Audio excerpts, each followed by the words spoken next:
عزیز آقا، خیلی هم میان بابت این صدایی که این موتور داره میده میگن که ما استکانی تعویض کردیم، میلچ بابا تعویض کردیم، اویل پمپ تقویت کردیم.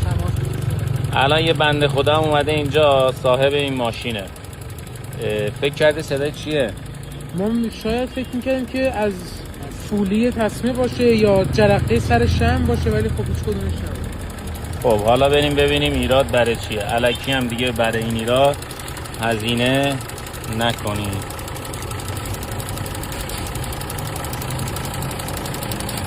اگه در بیاد که در میاد، صدا کلا قطع شد به خاطر یه ایراد 200,000 تومانی. 2-3 میلیون خرج ماشین نکنید، به همین راحتی صدا قطع شد. حالا اینو بفرست بره برای هر کی که EF7 داره. خودت هم سیو کن که مطمئنم به دردت میخوره. آقا راضی هستی؟ خیلی ممنون، دمشم گرم.